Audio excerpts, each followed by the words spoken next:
মাইকটা হাতে নিয়েছি। Thank you very much for giving me time কথা বলতে দেওয়ার জন্য। যাই করেন না কেন প্রধান অতিথি আপনারা যাওয়ার খেলা, আমরা প্রথমে এই অগ্নিশিখা সংঘের পক্ষ থেকে আপনাদেরকে অভিনন্দন জানাচ্ছি এখানে কষ্ট করে আসার জন্য। আমরা খুব বেশি দেরিও করবো না, আবার যেহেতু খুব খারাপ। এই মুহূর্তে আপনাদের সম্মুখে অত্যন্ত সংক্ষিপ্ত বা মূল্যবান কিছু কথা বলবেন আমাদের পাবনা জেলার সুযোগ্য পুলিশ সুপার মহোদয় জনাব মোহাম্মদ গোলাম মর্তুজা আলম খান, মোহাম্মদ গোলাম মর্তুজা আলম।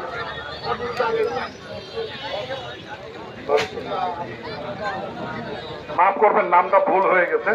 আসলে ওনার নাম হলো মোহাম্মদ মর্তুজা আলম খান। ভালো আছেন আপনারা সবাই? আলহামদুলিল্লাহ।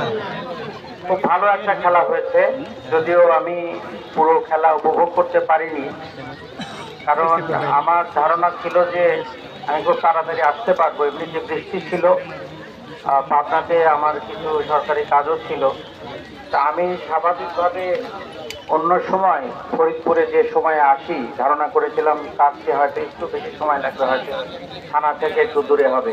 তো পাবনা সদর থেকে ফরিদপুর থানায় আসতে আমার জেনারেলি অন্যান্য সময় হয়তো 45 মিনিট 50 মিনিট সময় লাগে। তা আমি 1 ঘন্টা হাতে নিয়ে আমি সোয়া 3টার দিকে রওনা দিয়েছিলাম, কিন্তু মাঝপথে রাস্তার অনেক জায়গায় সরু ছিল, গাড়ি ঘোড়া ছিল, জ্যাম ছিল সরু রাস্তাতে, ভিজা রাস্তাতে। এই জন্যে তার মধ্যে বৃষ্টি হচ্ছে, এই জন্য আমার আসতে দেরি হয়েছে। আমি স্যারের আগে পৌঁছাতে পারি নাই, এই জন্য স্যারের কাছে আমি ক্ষমা প্রার্থী।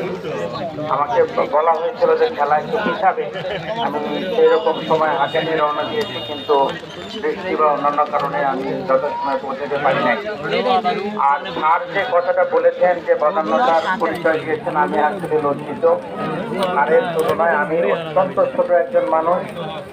আর আমাদের পুলিশের একজন অভিভাবক এবং আমার একজন অভিভাবক, এবং আমি বিশ্বাস করি, আশা করি, প্রত্যাশা করি, দোয়া করি যে স্যার অনেক বড় জায়গায় যাবে।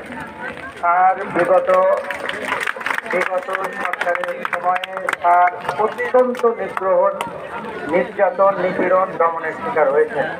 বাংলাদেশ পুলিশে আমিও হয়েছি, আমিও নির্যাতিত হয়েছি, নিগৃহীত হয়েছি, নিপীড়িত হয়েছি, বঞ্চিত হয়েছি, কিন্তু স্যারের মতো নির্যাতিত, স্যারের মতো নিপীড়িত, স্যারের মতো ভুক্তভোগী পুলিশ সদস্য বাংলাদেশ পুলিশে আর খুঁজে পাওয়া যাবে না। যদি বঞ্চনার দিক দিয়ে বলি, যদি